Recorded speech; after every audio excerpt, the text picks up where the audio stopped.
My name is Alexandra Martinez, and last Christmas Eve, while my family whispered about my unemployment problem over dinner at the Grandview Country Club, my sister's CEO stood up and announced to the entire dining room that I owned the logistics company that had just saved his corporation $12 million. What they didn't know was that for 18 months, I had been quietly building a supply chain empire while they assumed I was just another failed graduate living off savings. Before we jump back in, tell us where you're tuning from, and if this story touches you, make sure you're subscribed, because tomorrow I've saved something extra special for you. The sterling silver cutlery clinked against bone china as my extended family settled into their annual Christmas Eve tradition at the Grandview Country Club, an establishment that had hosted the Martinez family gathering for the past 15 years. The dining room overlooked snow-covered golf courses through floor-to-ceiling windows, and the soft glow of crystal chandeliers cast everything in the warm light that expensive venues specialize in creating. I adjusted the simple black dress I had chosen specifically to blend into the background, and took my assigned seat at the far end of the mahogany table, the positioning that had become customary for family members whose life choices required diplomatic handling. My parents had developed an art form around seating arrangements that minimized potential sources of uncomfortable conversation while maintaining the appearance of family unity.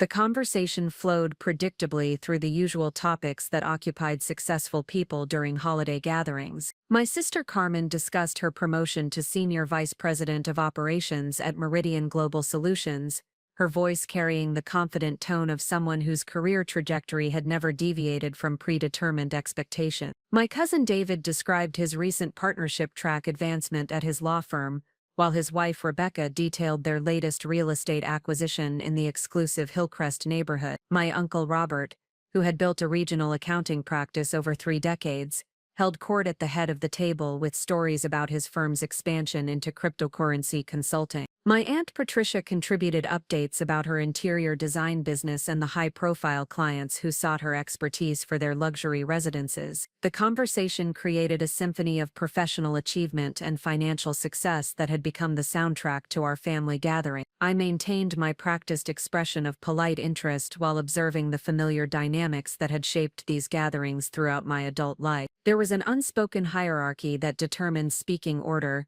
conversation topics, and the level of attention accorded to different family members based on their perceived professional status and financial achievement. As the appetizer course was served, my mother attempted to redirect attention toward me with the well-intentioned but ultimately uncomfortable question that had become her signature approach to managing awkward family dynamics. Alexandra has been taking some time to explore her options, she announced to the table with the determined cheerfulness of someone who had rehearsed this explanation. It's important to find the right fit, rather than rushing into something that isn't quite right. The statement hung in the air with the weight of diplomatic language that everyone understood but nobody directly challenged. My cousin David offered a sympathetic nod that conveyed both support and pity. The job market has been challenging lately, he said with the authority of someone who had never personally experienced job market challenges. Sometimes it takes time to find opportunities that match your qualifications. Rebecca joined the conversation with enthusiasm that barely concealed her curiosity about my financial situation. Have you been networking through your business school? My association, David's firm has had good success recruiting through those channels. Her tone suggested genuine helpfulness, while simultaneously establishing that my unemployment was a problem that could be solved through proper application of conventional career development strategy. My sister Carmen, who had always occupied the role of family success story, attempted to bridge the conversation toward safer territory.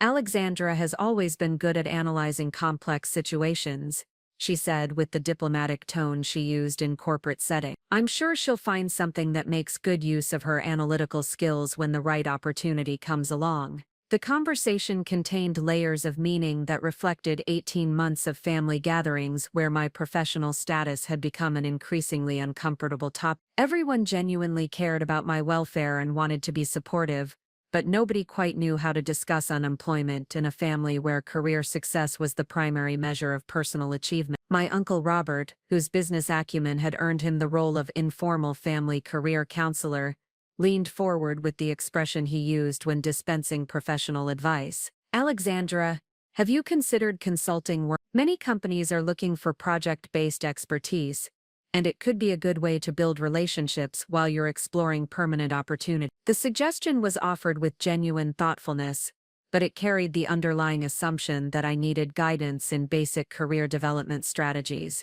My Aunt Patricia added her own perspective with similar intentions, or maybe something in logistics coordination. You were always so organized, even as a child. Sometimes our natural talents point us toward opportunities we haven't considered. The irony of her suggestion was so profound that I had to focus on maintaining my composed expression. The family member who they viewed as needing career guidance was receiving advice to pursue exactly the field where I had already achieved significant success, though none of them were aware of this achievement. As the conversation continued, I found myself in the surreal position of listening to well-meaning family members discuss my career prospects while remaining unaware that I had spent the previous 18 months building something that none of them would have believed possible if I had attempted to explain. The disconnect between their perception and reality had become so complete that bridging it seemed almost impossible without appearing to make claims that would strain credibility. My cousin Maria, who had recently completed her MBA and was working in management consulting, offered her perspective with the confidence of someone who had just learned current business school theories. The key is positioning yourself for opportunities in growth sectors, she explained. Supply chain and logistics are actually really hot right now because of all the disruption from global shipping issues. The comment struck me as particularly amusing because Maria was unknowingly describing exactly the market conditions that had enabled my company to achieve rapid growth and profitability. While she was learning about supply chain disruption in case study format, I had been building solutions to address those exact disruptions for clients who were paying premium rates for expertise that could solve real-world problems. My father, who had always maintained a quietly supportive approach to family dynamics, attempted to shift the conversation toward more general topics. The important thing is that everyone is healthy and together for the holidays, he said with the diplomatic tone he used to diffuse potentially uncomfortable situations. Career paths aren't always linear, and sometimes the most interesting opportunities come from unexpected directions. His comment contained wisdom that was more accurate than he realized, though he had no way of knowing how precisely his observation applied to my situation. The unexpected direction my career had taken was not visible to anyone at the table, despite being the most significant professional development in our family's recent history. As the main course was served, the conversation naturally evolved toward discussion of holiday plans, travel arrangements, and family updates that provided safer territory for inclusive discussion. Carmen described her upcoming business trip to oversee a major operational restructuring that her company was implementing to address supply chain challenges that had been creating cost overruns and delivery delay. The irony continued to compound as she detailed problems that were remarkably similar to challenges I had been solving for multiple clients over the past year. Her company was struggling with vendor coordination, inventory management, and transportation optimization issues that represented exactly the type of systematic inefficiencies that my business specialized in addressing. We're bringing in external consultants to help design better processes, Carmen explained. The current system is costing us millions in inefficiencies, but internal teams haven't been able to identify the root causes or develop comprehensive solutions. My uncle Robert nodded with understanding, born of similar business challenges. Supply chain optimization has become incredibly complex, he agreed. Most companies need specialized expertise to navigate all the variables effectively. The conversation was taking place around me while addressing exactly the professional domain where I had established expertise and achieved measurable success. The disconnect between their perception of my capabilities and the reality of my professional accomplishments had become so pronounced that I felt like I was observing the discussion from an alternate dimension. My mother, ever vigilant about including me in family conversations, turned toward me with an expression of hopeful encouragement. This sounds like something you might find interesting, Alexandra.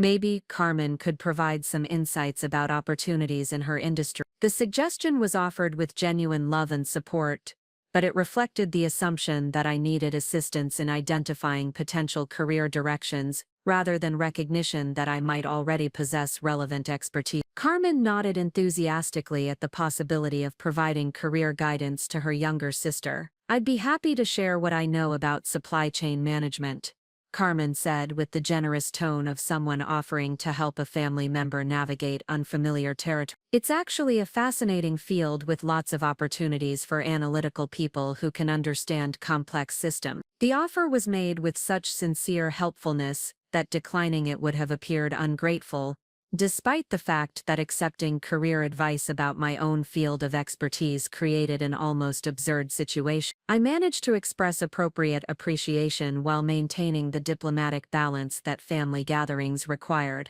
As the evening progressed, I found myself reflecting on the strange dynamics that had developed around my professional situation. The family members who cared about me most had constructed a narrative about my career status that was so divorced from reality that correcting it would require explanations that might appear to be fabrications or exaggerations. Preparing and narrating this story took us a lot of time, so if you are enjoying it, subscribe to our channel. It means a lot to us. Now back to the story. The fundamental challenge was that the success I had achieved operated in a domain that was invisible to traditional measures of professional accomplishment. I had no corporate title, office building, or formal organizational structure that would be immediately recognizable as markers of business success. My company existed as a network of relationships, systems, and processes that generated significant revenue while maintaining operational flexibility that conventional businesses could not match. The dining room around us represented a particular definition of professional success that emphasized formal structures, institutional affiliations, and visible symbols of achievement. My approach to building a business had deliberately avoided many of these conventional markers in favor of operational effectiveness and financial performance. But this choice made my accomplishments difficult to communicate within the framework that my family used to evaluate professional success. As dessert was served, the conversation turned toward plans for the upcoming year and professional goals that family members hoped to achieve. The tradition of sharing aspirational updates had always created pressure to present optimistic projections about career development and financial prospects. When the conversational opportunity reached me, I offered the diplomatic response I had developed for these situations. "I'm focusing on building sustainable solutions for complex operational challenges," I said with the deliberately vague phrasing that avoided specific claims while suggesting forward momentum. The response satisfied the requirements of family conversation while remaining technically accurate. Nobody pressed for additional details, perhaps recognizing that unemployment was a sensitive topic that was best addressed with supportive generalities rather than specific inquiries that might create discomfort. As the evening moved toward its conclusion, I reflected on the peculiar situation that had developed around my professional identity within our family context. The people who knew me best and cared about me most had formed perceptions about my capabilities and achievements that were fundamentally disconnected from the reality of what I had actually accomplished over the past 18 months. The disconnect was not the result of deception or miscommunication, but rather the natural consequence of building success in ways that operated outside conventional frameworks for measuring and discussing professional achievement. The challenge was not simply correcting misperceptions, but bridging fundamentally different approaches to understanding what constitutes business success. The evening at Grandview Country Club concluded with the familiar rituals of holiday farewells and promises to maintain better communication throughout the coming year. As I prepared to leave, I carried with me the strange sensation of having participated in conversations about my own field of expertise while being perceived as someone who needed guidance and support to identify potential career opportunities. The contrast between perception and reality had become so pronounced that resolving it would require more than simple clarification. It would require a complete reframing of how my family understood both my capabilities and my achievements,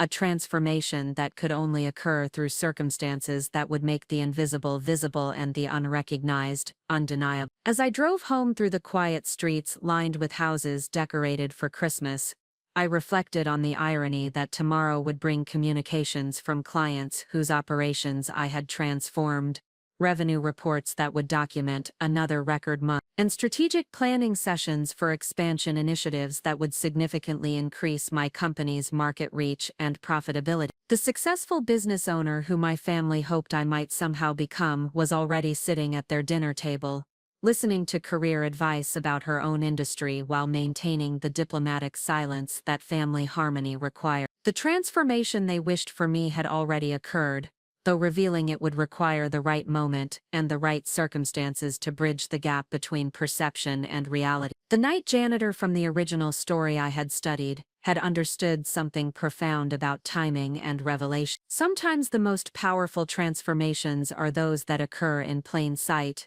waiting for the perfect moment when the invisible becomes visible and the overlooked becomes undeniable. My moment was coming, though I could not yet predict exactly how it would unfold. The morning after Christmas Eve brought the familiar ritual of opening gifts in my childhood home, a Tudor-style residence in the established Oakwood neighborhood where my parents had raised 3 children who were expected to achieve traditional markers of professional success. The living room maintained the same elegant decor that had impressed visitors throughout my youth, with antique furniture arranged around a grand piano that Carmen had played during her brief period of classical music training. As I sat cross-legged on the Persian rug that had witnessed decades of Christmas mornings, I reflected on the complex dynamics that had shaped my family's understanding of achievement and success. The Martinez family had always operated according to clearly defined expectations about education, career progression, and financial accomplishment that reflected 3 generations of steady upward mobility through conventional professional pathways. My grandfather had immigrated from Mexico with an 8th-grade education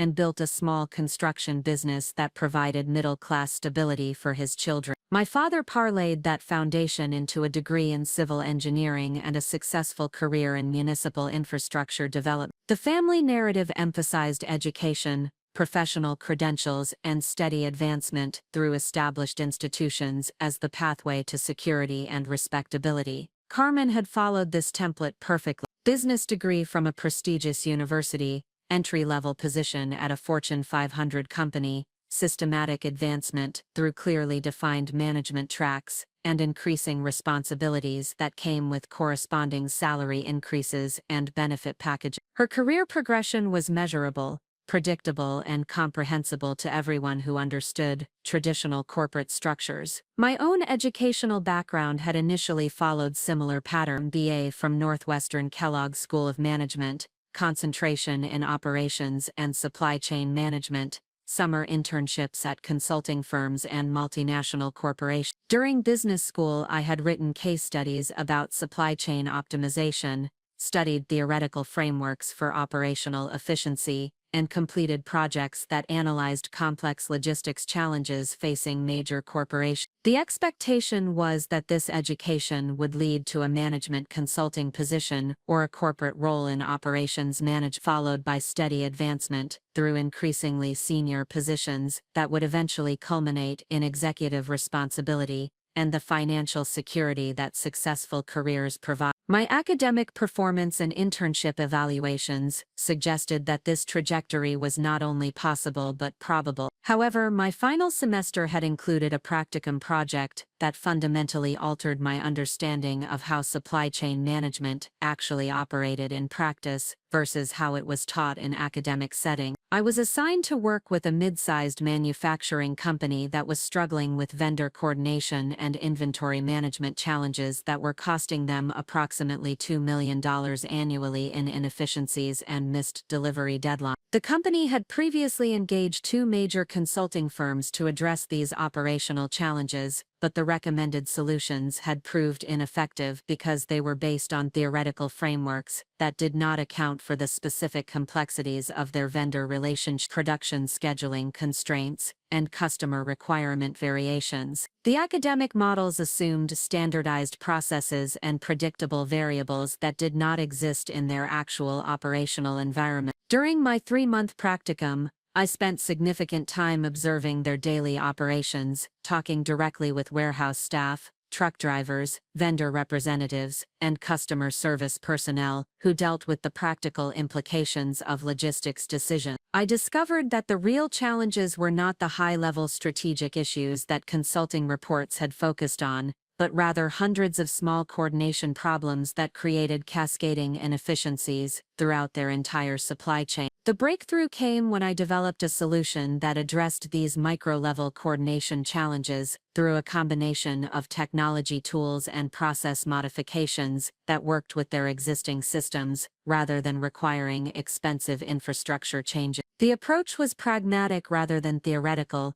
focusing on immediate improvements that could be implemented quickly and measured objectively. The results exceeded everyone's expectations. Within 6 months, the company had reduced their logistics costs by 37%, while improving delivery reliability and customer satisfaction scores. More importantly, the solution was sustainable because it addressed root causes rather than symptoms, and it could be adapted as their business requirements evolved. The success of this practicum project created an unexpected opportunity. The company's CEO, impressed by results that previous consultants had been unable to achieve, asked if I would be interested in developing similar solutions for other businesses in his professional network. He offered to provide introductions and initial project funding in exchange for equity participation in whatever business model I chose to develop. This opportunity forced me to make a decision that would fundamentally alter my career trajectory. I could pursue the traditional path of corporate employment that my family expected,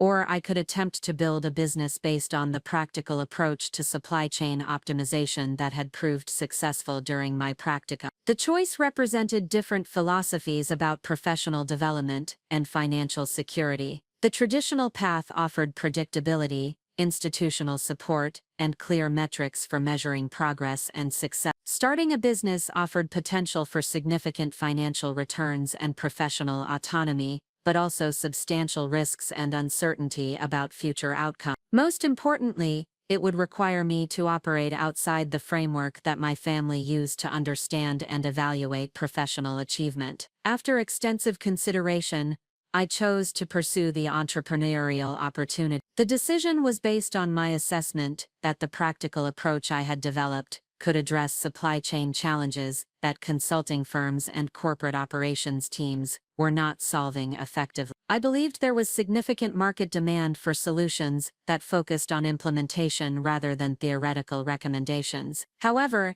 explaining this decision to my family proved more challenging than I had anticipated. The concept of starting a logistics consulting business was difficult to communicate in terms that aligned with their understanding of career development and professional success. Unlike a corporate position with a clear title, reporting structure, and salary, entrepreneurship represented uncertainty and risk that conflicted with the stability-focused values that had guided our family's approach to financial security. My parents' initial reaction was supportive but concerned. They appreciated my entrepreneurial ambition, but worried about the financial risks and the absence of traditional employment benefits, like health insurance, retirement planning, and predictable income. Their concerns were practical and well-founded, reflecting legitimate considerations about long-term financial security that responsible parents naturally address when their children contemplate risky career decisions. Carmen's response was more complex. As someone who had achieved success through traditional corporate advancement, she found it difficult to understand why I would abandon a proven pathway in favor of an uncertain alternative. Her questions focused on practical considerations about business planning, market analysis, and financial projections that reflected her corporate training, but also revealed skepticism about whether I possessed the experience and resources necessary for successful entrepreneurship. The family conversations about my business plans became increasingly awkward as it became apparent that I could not provide the type of concrete information that would satisfy their concerns about my decision-making process. I could not show them a business plan with detailed financial projections because my approach was based on developing solutions for specific client problems rather than scaling a standardized service offering. I could not describe my target market in conventional terms because I was focusing on operational challenges rather than industry categories. Most problematically, I could not explain my revenue model in ways that made sense within their framework for understanding business success. My approach involved taking equity stakes in some clients, accepting performance-based compensation for others, and developing long-term consulting relationships that generated recurring revenue through ongoing operational improvement. This model was flexible and potentially lucrative, but it did not conform to traditional business structures that my family could easily comprehend. As months passed and I began implementing my business strategy, the gap between my family's understanding of my activities and the reality of what I was accomplishing continued to widen. I was working with multiple clients simultaneously, developing customized solutions for complex operational challenges, and generating revenue through various compensation structures that reflected the value I was creating rather than conventional fee arrangement. The work was intellectually demanding and financially rewarding, but it did not produce the visible markers of professional success that my family associated with career advancement. I had no office building, corporate title, or organizational chart that could be easily explained to relatives and family friends who inquired about my professional activity. More challenging was the fact that my clients often preferred to maintain confidentiality about the operational improvements I helped them achieve. Supply chain optimization created competitive advantages that companies did not want to advertise to their competitors, so the success stories that demonstrated my professional accomplishments were not available for sharing in family conversations about career development. The combination of unconventional business structure, confidential client relationships, and complex revenue models created a situation where my professional activities appeared mysterious and potentially unsuccessful to family members who evaluated career progress through traditional metrics. The absence of conventional indicators like salary increases, promotional announcements, and institutional affiliations suggested that my entrepreneurial experiment was not achieving the success that would justify the risks I had undertaken. This perception was reinforced by my lifestyle choices, which emphasized operational flexibility rather than material displays of financial success. I maintained a modest apartment that served primarily as a base for travel to client locations, drove a reliable but unimpressive vehicle that could handle frequent long-distance trips, and dressed in practical clothing that was appropriate for warehouse visits and executive meetings alike. The contrast with Carmen's lifestyle was particularly striking. Her corporate advancement was accompanied by increasingly visible symbols of financial success, including a luxury condominium in the downtown financial district, a premium vehicle with advanced technology features,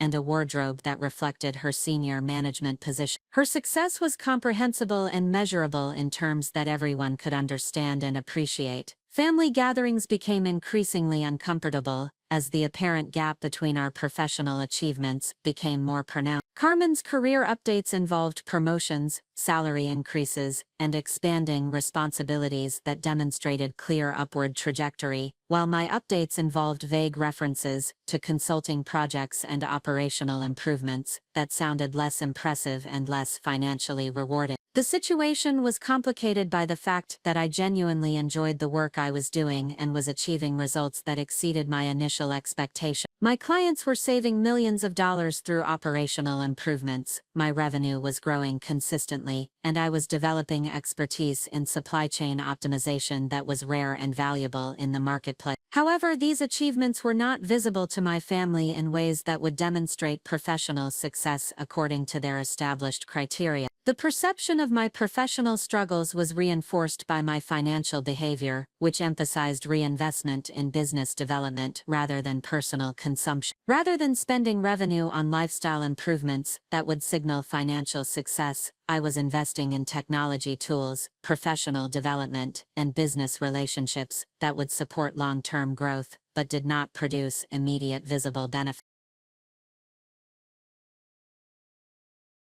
This approach created the appearance of financial constraint that suggested my business was not generating significant profits.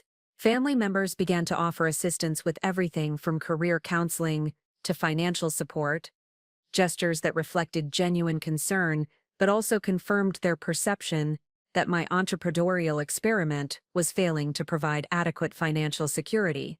The irony was that, by many objective measures, my business was significantly more successful than anyone realized. My annual revenue exceeded what I would have earned in most corporate positions, my profit margins were higher than typical consulting firms achieved, and my client relationships were generating opportunities for expansion that could potentially create substantial long-term wealth. However, these achievements were measured against different criteria than my family used to evaluate professional success. The financial performance of my business was strong, but it was not reflected in salary statements, performance reviews, or promotional announcements that could be easily shared and understood in family conversations about career development. The disconnect between perception and reality created an increasingly complex dynamic where I was simultaneously achieving professional success and being perceived as struggling with career development. The foundation of underestimation was not based on actual performance or capability,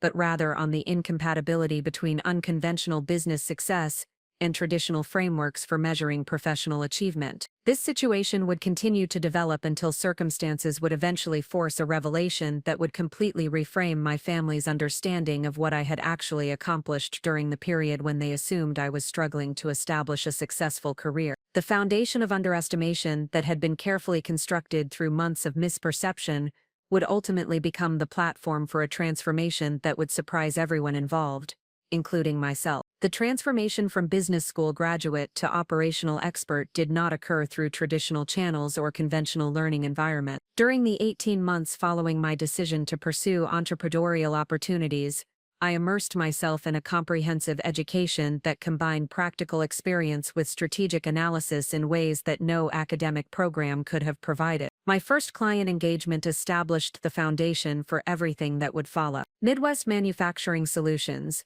the company where I had completed my practicum project, became the laboratory where I developed methodologies that would eventually scale across multiple industries and operational contexts. Their initial success had generated inquiries from other businesses facing similar supply chain challenges, but each new opportunity required me to adapt my approach to different operational environments and business requirements. The learning process began with systematic observation and documentation. I spent weeks at each client location, arriving before the first shift began, and remaining until the last shipments departed, absorbing the rhythms and patterns that determined operational efficiency. Unlike consultants who relied primarily on management interviews and financial data analysis, I positioned myself where the actual work occurred, observing the micro-decisions and informal processes that often determined whether theoretical solutions would succeed or fail in practice. At Thomson Electronics Distribution, a regional parts supplier serving the automotive industry, I discovered that their inventory management challenges stemmed not from inadequate systems or insufficient technology, but from communication gaps between their sales team and warehouse operation. Sales representatives were making delivery commitments without understanding warehouse capacity constraints, while warehouse managers were organizing shipments without visibility into customer priority requirements or market timing pressures. The solution required developing communication protocols that bridged these functional silos,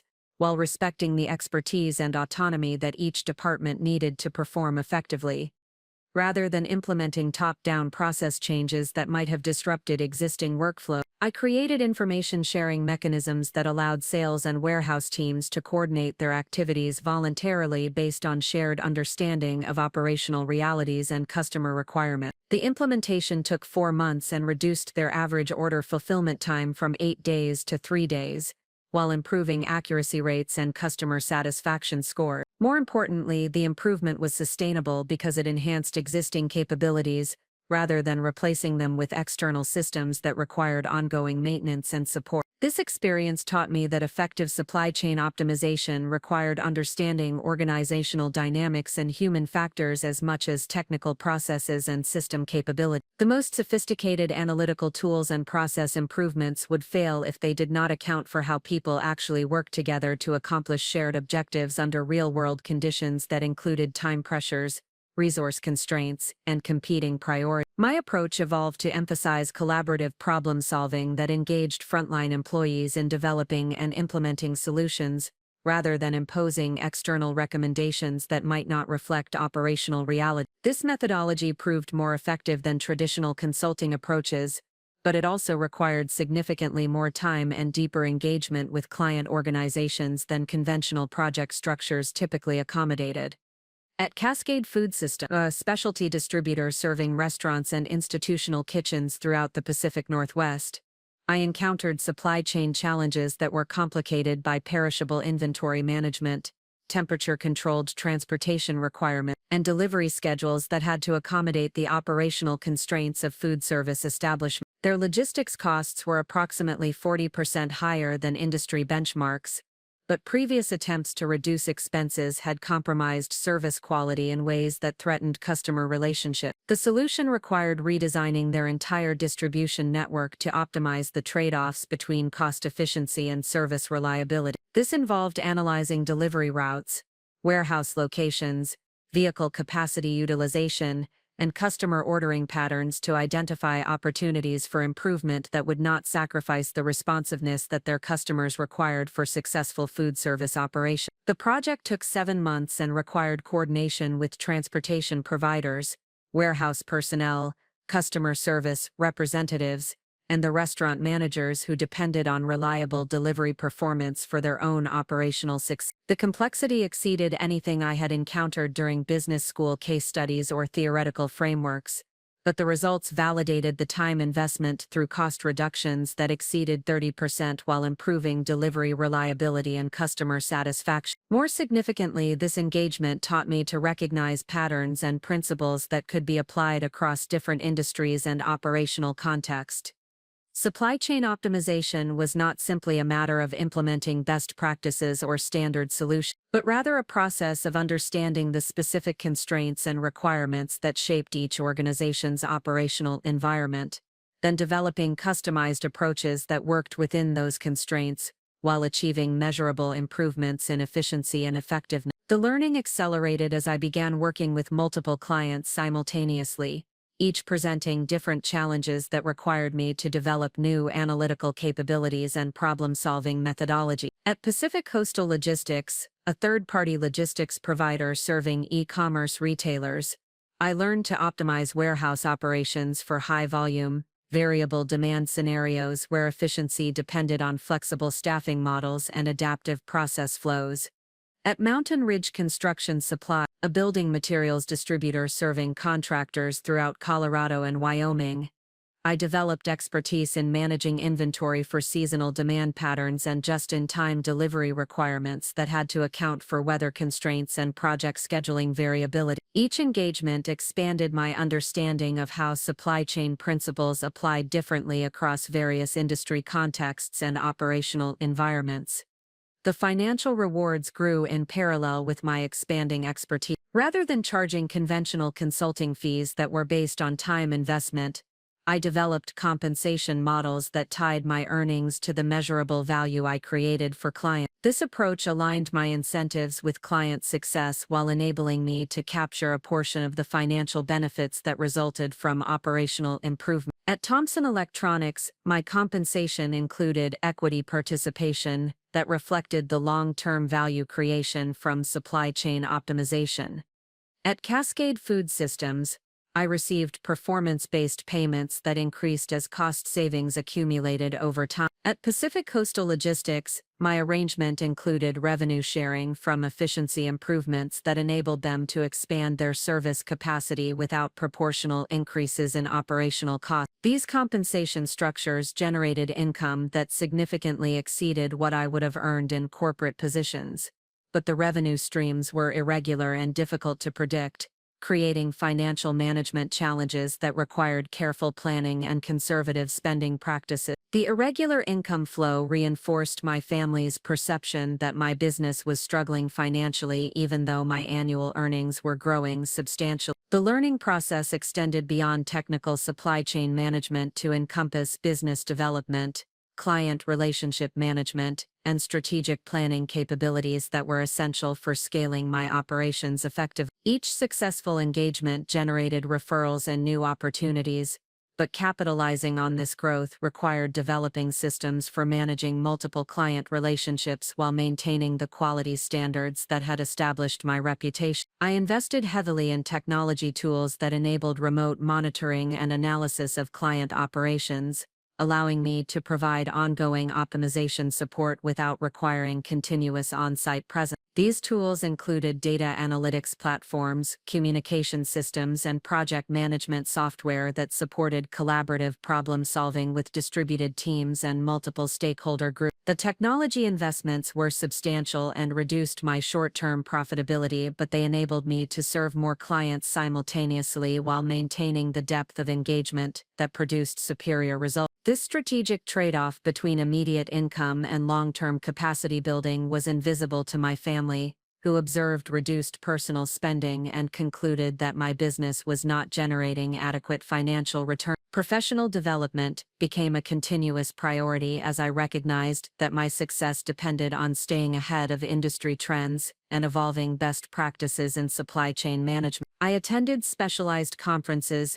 participated in professional associations, and maintained relationships with academic researchers who were developing new analytical tools and methodologies. These investments in knowledge and network development were time-intensive and expensive, but they provided access to cutting-edge approaches and emerging technologies that enabled me to offer capabilities that traditional consulting firms could not match. The competitive advantage was significant, but the cost of maintaining it required sacrificing personal time and financial resources that might otherwise have been used for lifestyle improvements that would have signaled professional success to my family. The most valuable learning came from recognizing patterns that connected apparently unrelated operational challenges across different industries and business contexts. Supply chain optimization was fundamentally about coordination and communication, but the specific mechanisms that enabled effective coordination varied depending on organizational culture, technology infrastructure, market dynamics, and competitive pressure. Developing expertise in pattern recognition and adaptive problem-solving required exposure to diverse operational environments and complex challenges that pushed beyond my existing knowledge and capability. Each new engagement became an opportunity to test and refine methodologies that could be applied more broadly,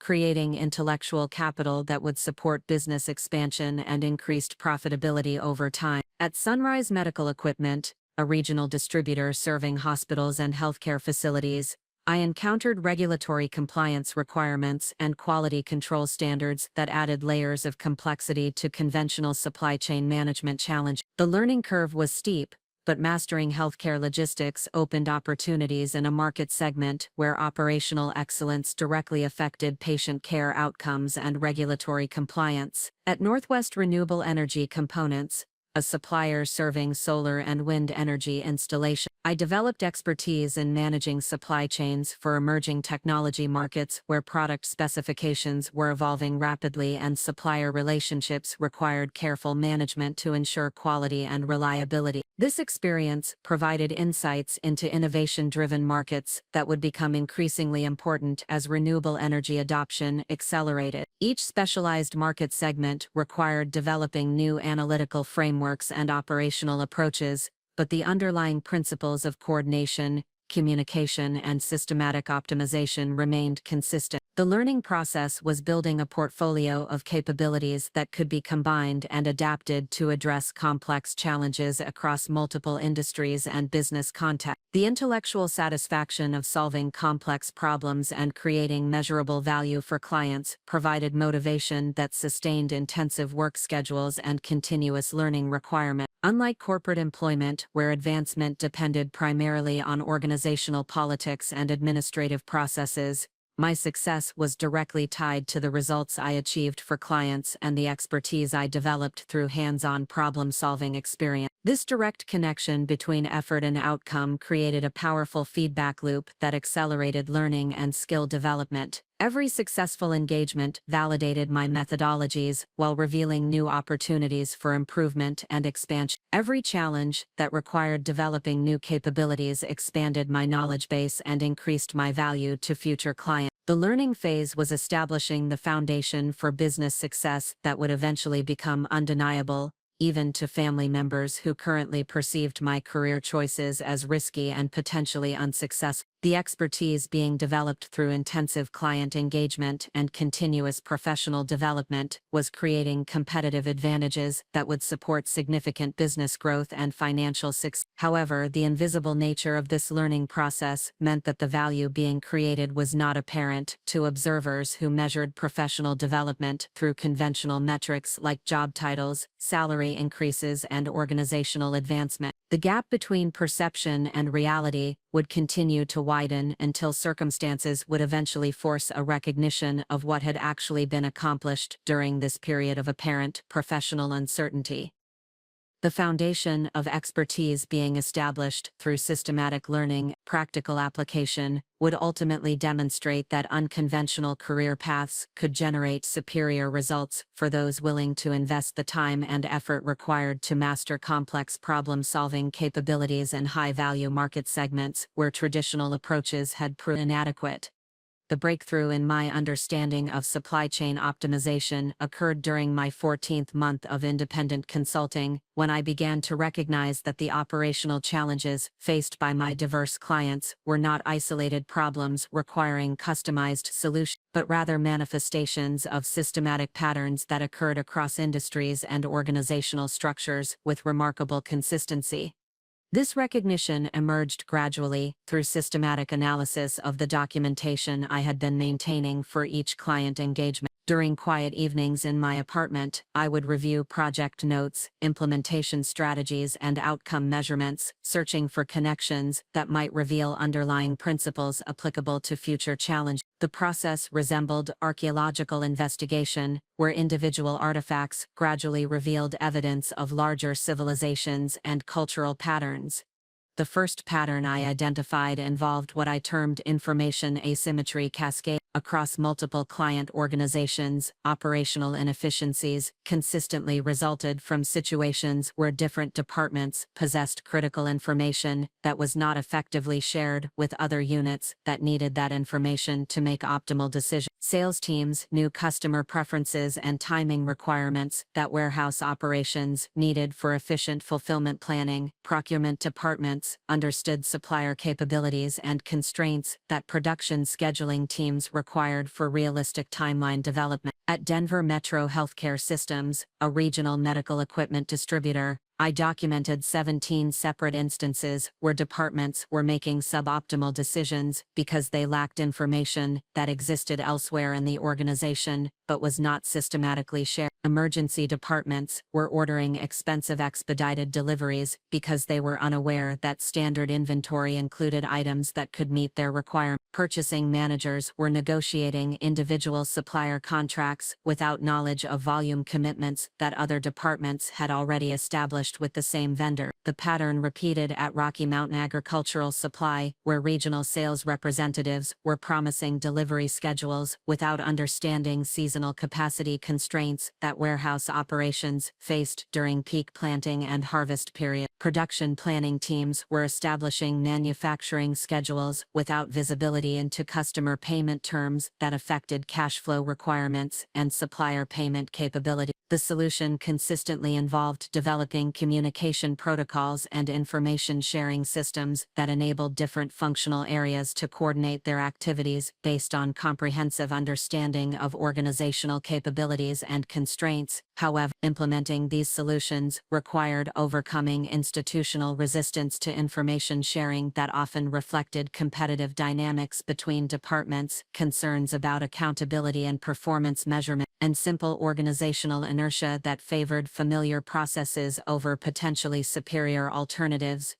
The second pattern involved optimization paradoxes, where attempts to maximize efficiency in individual functional areas created inefficiencies when viewed from a systems perspective. Purchasing departments focused on minimizing unit costs, often selected suppliers whose delivery schedules or quality control requirements created additional expenses for warehouse operations or customer service teams. Transportation managers who optimized vehicle capacity utilization sometimes created delivery schedules that increased inventory holding costs or customer satisfaction problems. At Frontier Construction Materials, the purchasing team had negotiated exceptionally favorable pricing with a cement supplier whose delivery requirements forced the warehouse to maintain expensive overtime staffing during weekends. The cost savings from purchasing were completely offset by increased labor expenses and customer service complications from weekend delivery restrictions, but the organizational structure measured purchasing and warehouse performance independently, preventing recognition of the overall impact. The pattern was pervasive across client organizations, reflecting measurement systems and incentive structures that encouraged functional optimization without considering broader organizational objectives. Sales teams were rewarded for revenue generation without accountability for profitability implications of customer commitments. Operations managers were evaluated on cost control metrics without consideration of customer satisfaction or revenue impact of service decisions. Addressing these optimization paradoxes required developing integrated performance measurement systems that aligned individual functional objectives with overall organizational success. This involved redesigning accountability structures and compensation systems, changes that extended far beyond traditional supply chain management into organizational development and strategic planning domains. The third pattern centered on capacity illusions, where organizations consistently overestimated their operational capability because they measured capacity under ideal conditions rather than realistic scenarios that included typical disruptions, variability, and resource constraints. Warehouse operations calculated throughput capacity based on optimal staffing and equipment availability without accounting for employee absences, equipment maintenance requirements, or seasonal demand fluctuation. At Pacific Northwest Logistics Hub, management believed their facility could process 1,200 shipments per day based on engineering studies conducted under controlled conditions. However, actual operational data revealed that they rarely exceeded 800 shipments because of factors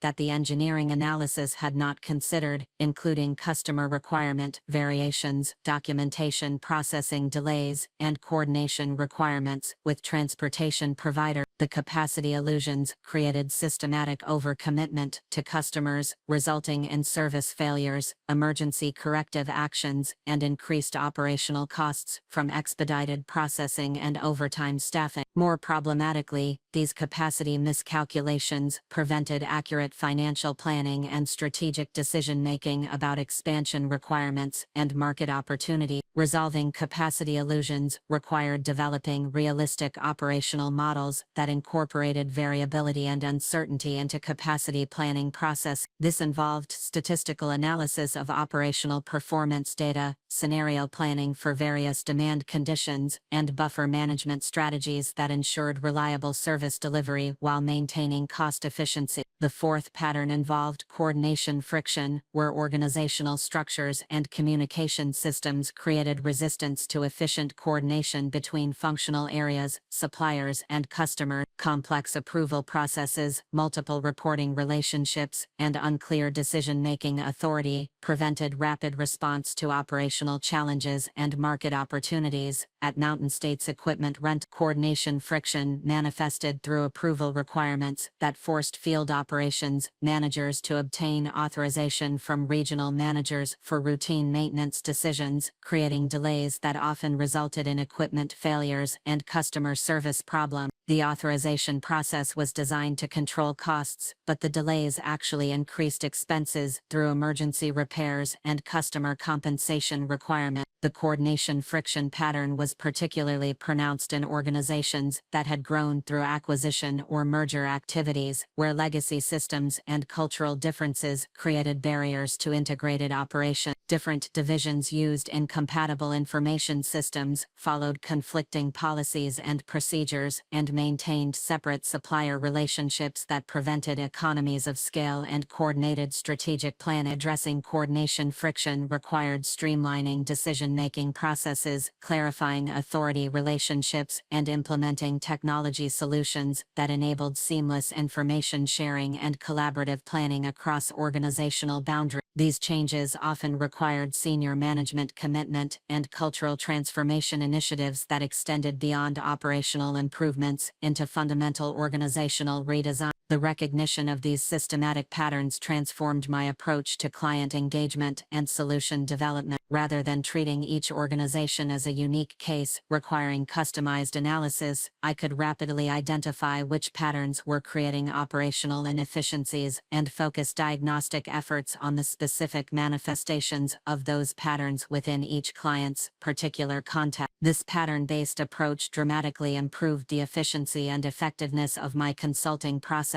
Initial assessments that previously required months of observation and analysis could be completed in weeks. Solution development became more systematic because I could adapt proven methodologies rather than creating entirely novel approaches for each engagement. The improved efficiency enabled me to serve more clients simultaneously and maintaining the depth of analysis and customization that produced superior results. My capacity utilization increased significantly, allowing me to accept additional engagements and expand my market reach without proportional increases in time investment or resource requirement. The pattern recognition also revealed market opportunities that were not apparent when focusing on individual client challenges. Organizations across multiple industries were struggling with similar fundamental issues related to information sharing, performance measurement, capacity planning, and coordination process. These widespread challenges suggested demand for systematic solutions that could address root causes rather than symptoms. I began developing standardized diagnostic tools and implementation frameworks that could be applied across different industries and organizational contexts while maintaining the customization necessary for effective results. These tools included assessment methodologies for identifying specific pattern manifestations, implementation templates for solution development, and measurement systems for tracking improvement outcomes. The standardization enabled economies of scale in solution development while preserving the flexibility required for diverse operational environments. Clients benefited from proven methodologies that reduced implementation risk and accelerated results achievement, while I benefited from increased efficiency and scalability that supported business growth and profitability expansion. At Intermountain Food Distribution, application of pattern-based diagnostic tools revealed that all four systematic patterns were contributing to operational inefficiencies that were costing approximately $2. Information asymmetry between sales and warehouse operations was creating customer service problems and expedited shipping expenses. Optimization paradoxes in purchasing and transportation were generating cost savings in individual departments while increasing overall organizational expenses. Capacity illusions in warehouse operations were leading to overcommitment and service failures during peak demand periods. Coordination friction between different product divisions was preventing integrated planning and causing duplicated efforts and missed optimization opportunities. The comprehensive solution addressed all four patterns simultaneously through integrated changes to information systems, performance measurement structures, capacity planning processes, and organizational coordination mechanisms. The implementation required 8 months and generated measurable improvements that exceeded initial projections while establishing sustainable processes for ongoing optimization. The success at Intermountain Food Distribution validated the pattern-based approach and demonstrated its potential for creating significant value across diverse operational environments. The methodology was proving effective for organizations of different sizes, industries, and complexity levels, suggesting broad market applicability and substantial growth opportunity. The financial results from pattern-based engagements consistently exceeded those from earlier customized approaches. Clients achieved greater operational improvements in shorter timeframes, leading to higher compensation levels and stronger referral generation.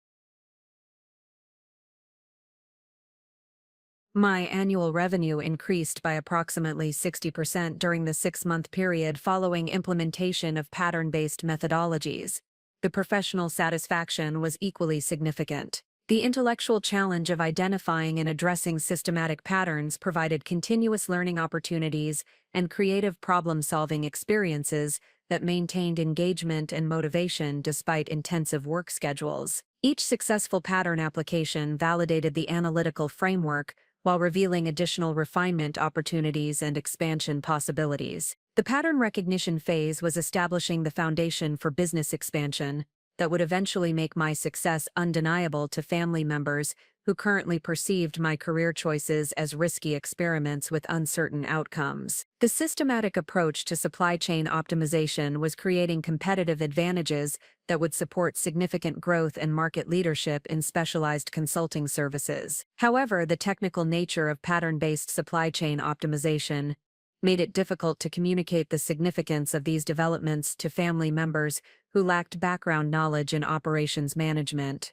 and organizational analysis. The success I was achieving operated in domains that were invisible to conventional measures of professional accomplishment, creating continued perception gaps that would persist until circumstances forced recognition of actual achievement. The expertise being developed through pattern recognition, the transition from individual consultant to business organization would make my professional achievements visible to external observers, including family members who currently perceived my career status as uncertain. The success I was achieving during crisis conditions was creating business opportunities that would eventually require formal corporate structure and public recognition that would be impossible to dismiss or overlook. The foundation was being established for business success that would ultimately become undeniable to everyone who had underestimated my capabilities and achievements during the period when my unconventional career path had appeared risky and potentially unsuccessful. The crisis interventions were proving that specialized expertise and innovative approaches could create extraordinary value during challenging conditions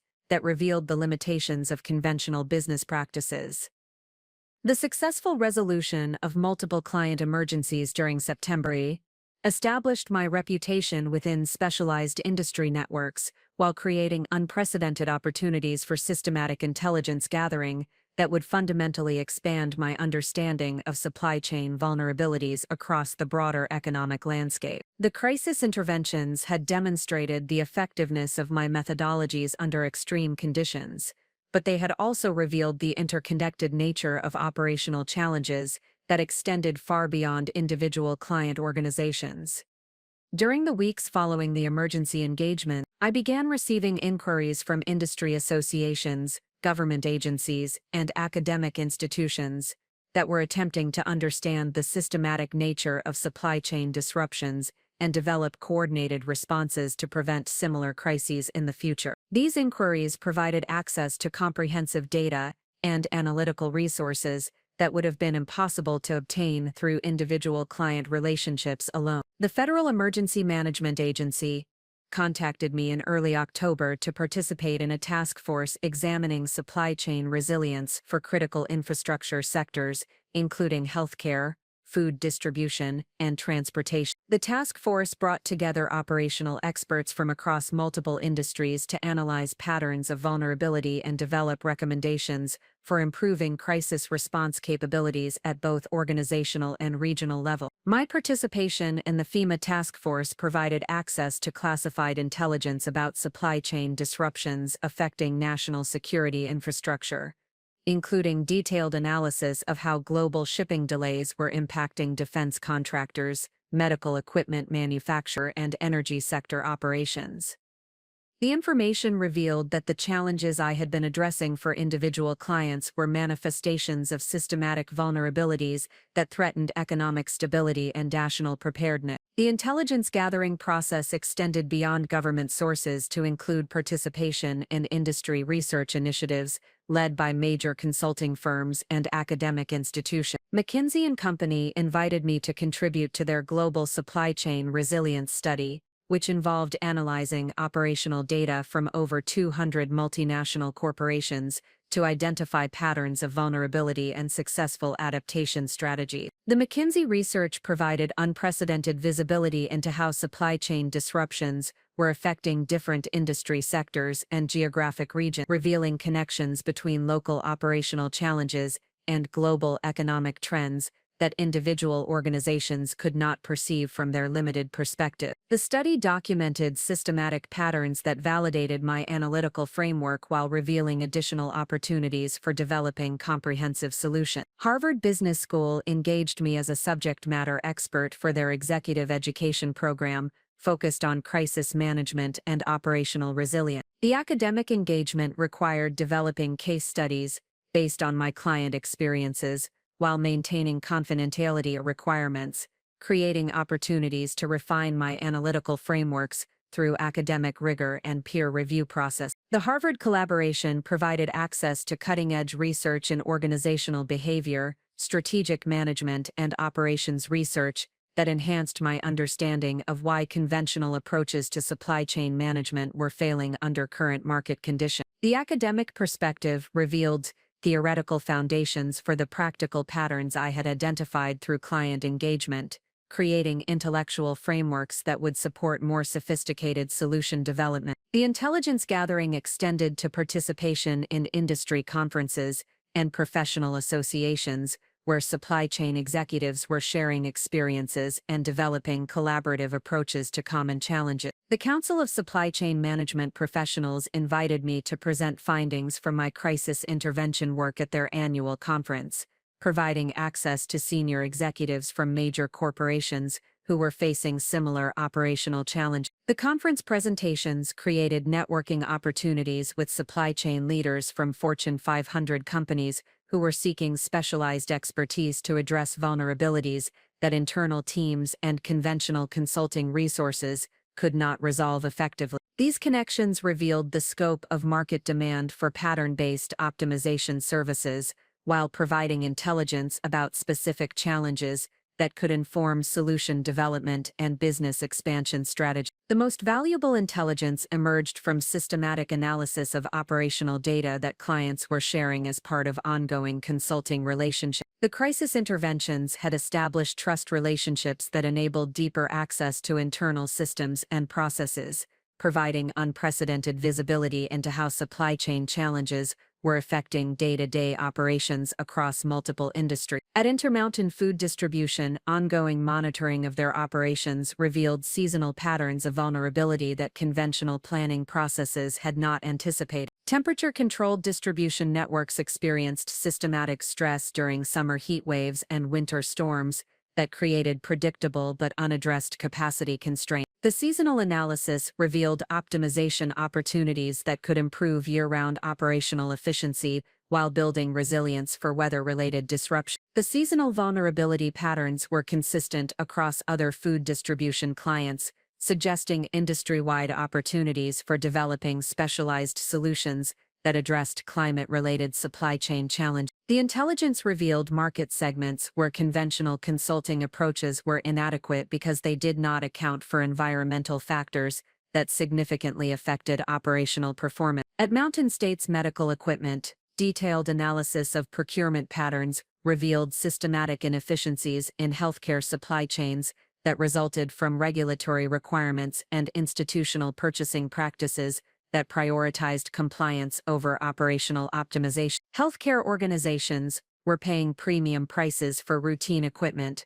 while maintaining excess inventory levels that tied up capital without improving patient care outcomes. The healthcare supply chain intelligence revealed opportunities for developing specialized services that could optimize procurement and inventory management while maintaining regulatory compliance and quality standards that conventional optimization approaches often compromise. The market opportunity was substantial because healthcare cost pressures were creating demand for efficiency improvements that existing vendors could not provide effectively. The intelligence gathering also included systematic monitoring of competitor activities and market trends that could affect future business opportunities. Traditional consulting firms were struggling to adapt their standardized methodologies to crisis conditions, creating market opportunities for specialized approaches that could address complex challenges more effectively. Major consulting firms, including Deloitte, Accenture, and PwC,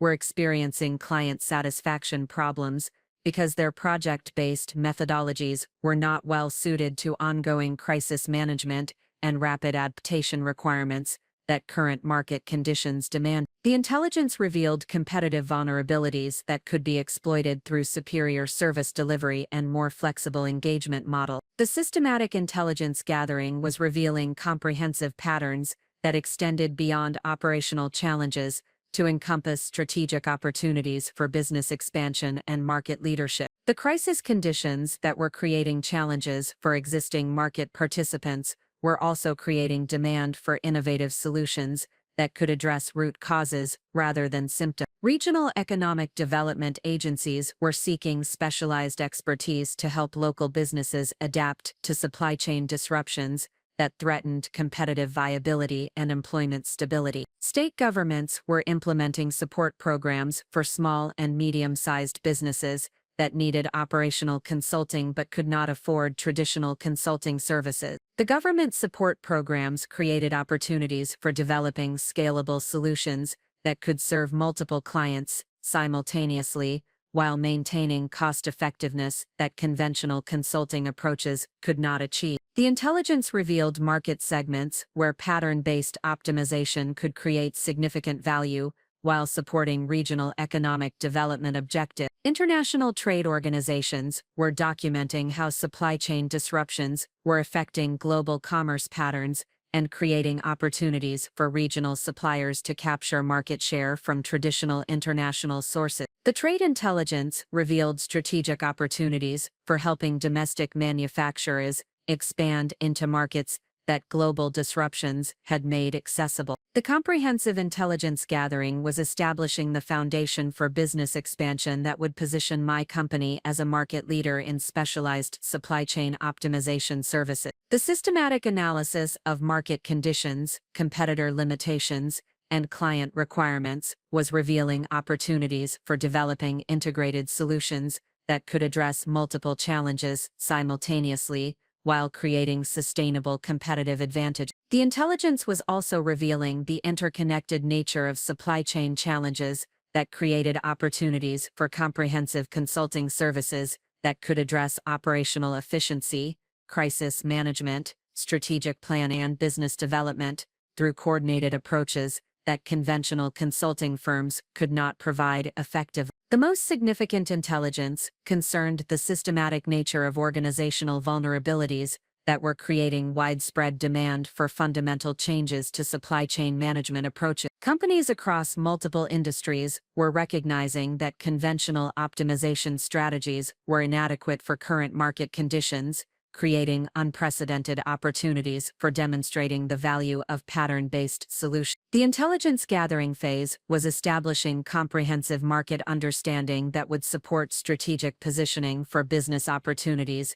that could transform my consulting practice into a major player in specialized supply chain service. The systematic analysis of industry challenges, market demands, and competitive landscapes was revealing pathways for growth that could generate substantial revenue while establishing market leadership in emerging service categories. The foundation was being established for business expansion that would eventually make my professional achievements visible to family members and industry observers who had underestimated my capabilities and potential for creating significant value in specialized market segments that conventional approaches could not serve effectively. The intelligence gathering was positioning me to capitalize on market opportunities that would ultimately validate the strategic approach I had developed for building expertise in emerging market segments where patient preparation and systematic analysis could create extraordinary competitive advantages and financial success. The expansion from individual consulting practice to comprehensive supply chain optimization firm required developing strategic partnerships and professional relationships that could support the scale and complexity of opportunities emerging from my intelligence gathering activity. During October and early November, I systematically built a network of specialized professionals and technology partners who shared my commitment to delivering exceptional results while maintaining the flexibility and innovation that conventional consulting firms could not provide. The foundation of this network emerged from the crisis intervention work that had demonstrated the value of collaborative problem-solving approaches. The emergency engagements had required coordination with transportation providers, technology specialists, and industry experts who understood the practical challenges of implementing solutions under extreme time pressures and resource constraints. These relationships had proved that superior results could be achieved through partnerships that combined complementary expertise rather than attempting to develop all necessary capabilities internally. Michael Chen, a former MIT professor who specialized in operations research and supply chain modeling, became the first formal addition to my expanding organization. Michael had left academic research to pursue applied consulting after recognizing that theoretical frameworks developed in university settings often failed to address the complexity and variability that characterized real-world operational environments. His expertise in mathematical optimization and statistical analysis provided analytical capabilities that enhanced my pattern-based approaches while maintaining the practical focus that had proven essential for successful implementation. Michael's academic background and research credentials provided credibility with corporate executives who valued theoretical sophistication, while his practical consulting experience ensured that analytical frameworks would translate effectively into operational improvement. The combination of academic rigor and practical application created competitive advantages that neither traditional consulting firms nor specialized boutique practices could match consistently. The partnership with Michael enabled development of proprietary analytical tools that could rapidly diagnose supply chain vulnerabilities and quantify the potential value of optimization. These tools integrated pattern recognition algorithms with statistical modeling capabilities that could analyze complex operational data and identify improvement opportunities that conventional assessment methods often miss. The analytical capabilities provided objective validation for recommendations while enabling precise measurement of implementation results. Sarah Rodriguez joined the organization as Director of Technology Integration, bringing extensive experience in enterprise software implementation and systems integration from her previous role at Oracle Corporation. Sarah's expertise addressed the technology infrastructure requirements that were becoming critical for managing multiple client engagements while maintaining the real-time monitoring and optimization capabilities that distinguished our approach from conventional consulting services. Sarah's corporate technology background provided understanding of enterprise architecture and integration challenges that enabled our solutions to work effectively within existing client technology environments rather than requiring expensive infrastructure replacements that often prevented implementation of I's valuable optimization strategies. Her ability to navigate complex corporate technology environments while implementing innovative solutions created competitive advantages that purely technical specialists could not provide. The technology platform that Sarah developed integrated data analytics, communication systems, and project management tools into comprehensive solutions that enabled distributed teams to collaborate effectively across multiple client engagements and geographic locations. The platform supported real-time monitoring of operational performance while providing collaborative planning tools that enabled clients to participate actively in optimization initiatives rather than simply receiving recommendations from external consultants.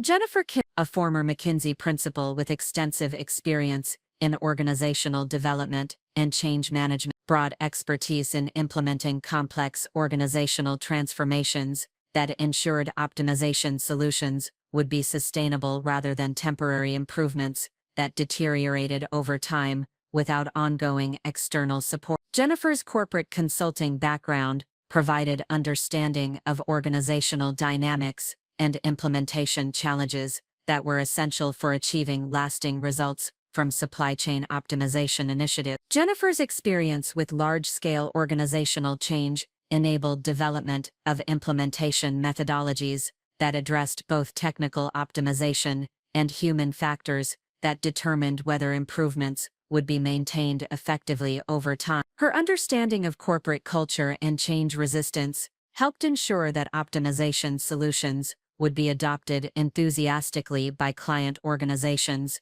rather than implemented reluctantly and abandoned when external consulting support ended. The combination of analytical expertise, technology capabilities, and organizational development knowledge created comprehensive service delivery capabilities that could address the full spectrum of challenges involved in supply chain optimization, while maintaining the specialized focus and innovative approaches that had established our competitive position in the market. Regional partnerships expanded our geographic coverage and local market knowledge, while maintaining consistent service quality and methodological approaches across different operational environments. David Thompson, who led a specialized logistics consulting practice in the Southeast region, became our first regional partner, bringing expertise in automotive and aerospace supply chains that complemented our existing capabilities in food distribution and healthcare logistics. David's regional presence provided access to manufacturing clients in the Carolinas and Georgia who were facing supply chain challenges related to just-in-time production systems and global supplier coordination. His established relationships with regional manufacturers enabled rapid market entry, while his operational expertise ensured that our pattern-based optimization approaches could be adapted effectively to manufacturing environments that differed significantly from the distribution-focused clients where we had initially developed our methodology. The regional partnership model enabled scalable growth while preserving the customization and deep client engagement that had proven essential for achieving superior results. Regional partners provided local presence and industry-specific expertise, while centralized methodology development and quality assurance ensured consistent service delivery and continuous improvement of analytical frameworks and implementation approaches. Technology partnerships provided access to specialized software and analytical tools that enhanced our service capabilities, while avoiding the capital investment and development time that would have been required to create these capabilities internally. Strategic relationships with enterprise software providers, data analytics companies, and specialized technology firms enabled integration of cutting-edge tools into our service delivery, while maintaining cost-effectiveness and implementation. The partnership with advanced analytics solutions provided access to machine learning algorithms and predictive modeling capabilities that enhanced pattern recognition and optimization analysis, while reducing the time required for complex diagnostic assessment. The analytical tools enabled identification of subtle patterns and relationships that manual analysis might miss, while providing quantitative validation for optimization. Collaborative relationships with transportation management system providers enabled integration of optimization solutions with existing client logistics operations without requiring expensive software replacements or extensive system modification. These partnerships provided access to real-time operational data while enabling implementation of optimization strategies through existing operational infrastructure. The supporting network was creating organizational capabilities that exceeded what individual consulting practitioners could provide, while maintaining the agility and innovation that distinguished our approach from traditional consulting firms. The combination of specialized expertise, advanced technology tools, and flexible partnership arrangements enabled comprehensive solutions that addressed complex challenges while maintaining cost-effectiveness and rapid implementation capability. Industry advisory relationships provided strategic guidance and market intelligence that informed business development and service expansion decisions, while establishing credibility with potential clients who valued external validation of methodological approaches and service capability. Former supply chain executives from major corporations provided insights into client requirements and decision-making processes, while contributing to methodology refinement and service development initiatives. James Morrison, former Chief Operations Officer at Walmart and current board member at several logistics companies, became our senior advisor for retail and consumer goods market. His experience managing some of the world's most complex supply chain operations provided insights into large-scale optimization challenges, while his current board positions provided access to executive networks and strategic opportunities that would have been difficult to develop independently. The advisory relationships provided strategic guidance for business expansion while establishing market credibility that facilitated client development and partnership opportunity. Advisory board members contributed to service development while providing introductions to potential clients and strategic partners who could accelerate business growth and market penetration. Professional associations and industry organizations provided platforms for thought leadership and market visibility while creating opportunities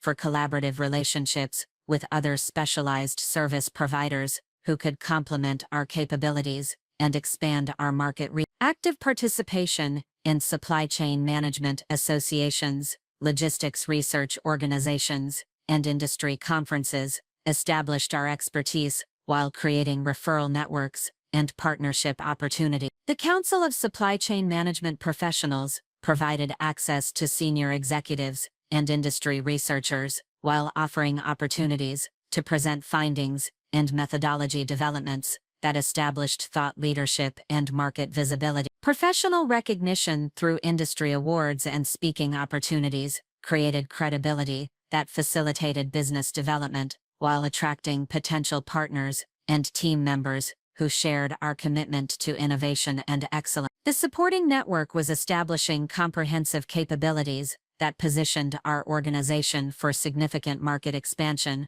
while maintaining the specialized focus and innovative approaches that had created our initial competitive advantages. The combination of technical expertise, strategic partnerships, and industry relationships was creating sustainable competitive advantages that would support long-term business growth and market leadership in specialized supply chain optimization services. The network development was also creating intellectual property and methodological assets that provided value beyond direct client services, while establishing barriers to competitive imitation that would protect market position and profitability as the business expanded into broader markets and service categories. The foundation was being established for business transformation that would eventually make our organizational capabilities and market success visible to external observers, including family members who had underestimated the potential for building significant business value through specialized expertise and innovative service delivery approaches in emerging market segments. The systematic preparation for market expansion and organizational transformation during November represented the culmination of strategic planning that had been developing throughout the previous months of client success and network building. The foundation of specialized expertise, proven methodologies, and strategic partnerships had created opportunities that required comprehensive preparation to capitalize effectively while maintaining the quality standards and innovative approaches that had established our competitive position. The preparation phase encompassed multiple dimensions of organizational development, including formal business structure, operational systems, financial management, regulatory compliance, and strategic positioning that would support sustainable growth while preserving the agility and client focus that had generated our initial success. The transition from entrepreneurial consulting practice to comprehensive business organization required systematic attention to infrastructure development and process optimization that would enable scalability without sacrificing service quality. Corporate structure development became the first priority, as the complexity and scale of opportunities required formal organizational frameworks that could support multiple client engagements, strategic partnership, and geographic expansion, while providing legal protection and tax optimization that individual practice arrangements could not accommodate effectively. The incorporation process involved establishing Martinez Supply Chain Solutions as a Delaware C corporation with organizational structure that could support future investment, partnership, arrangements, and potential acquisition opportunities. The corporate structure included advisory board positions for industry experts who had contributed to our methodology development and business expansion, while providing equity participation opportunities for key team members whose expertise and commitment would be essential for achieving our growth objective. The equity structure balanced founder control with stakeholder incentives that aligned individual success with organizational performance and long-term value creation. Legal compliance requirements included establishing comprehensive intellectual property protection for the analytical frameworks and methodological innovations that represented our primary competitive advantages. Patent applications were filed for the pattern recognition algorithms, optimization methodologies that had proven effective across multiple industries, while trademark protection was secured for our service delivery approaches and organizational branding that differentiated our offerings from conventional consulting services. The intellectual property development also included documentation of case studies and implementation frameworks that could support training programs and service standardization while protecting proprietary approaches from competitive imitation. The systematic documentation of successful interventions and methodology refinements created knowledge assets that would support business expansion while establishing barriers to competitive entry that would protect a market position and profitability. Financial management systems were implemented to support the complexity of multiple revenue streams, performance-based compensation arrangements, and partnership distributions that characterized our business model. The financial infrastructure included sophisticated accounting systems that could track project profitability, partnership arrangement, and equity participation, while providing real-time visibility into cash flow and resource utilization that would support strategic decision-making and operational optimization. The financial systems also included capital structure optimization that would support expansion requirements while maintaining operational flexibility and founder control that were essential for preserving the innovative culture and client focus that had generated our success. Banking relationships were established with institutions that understood professional services, businesses, and could provide credit facilities and cash management services that would support growth requirements and seasonal variations in revenue flow. Investment preparation included developing comprehensive business plans and financial projections that could support potential equity investment or strategic partnership opportunities that might accelerate growth while providing access to larger markets and specialized capabilities that would enhance our competitive position. The investment materials documented our track record of success while articulating the market opportunity and competitive advantages that would support sustainable growth and significant returns for potential investors. Up next, you've got two more standout stories right on your screen. If this one hit the mark, you won't want to pass these up. Just click and check them out. And don't forget to subscribe and turn on the notification bell so you don't miss any upload from us.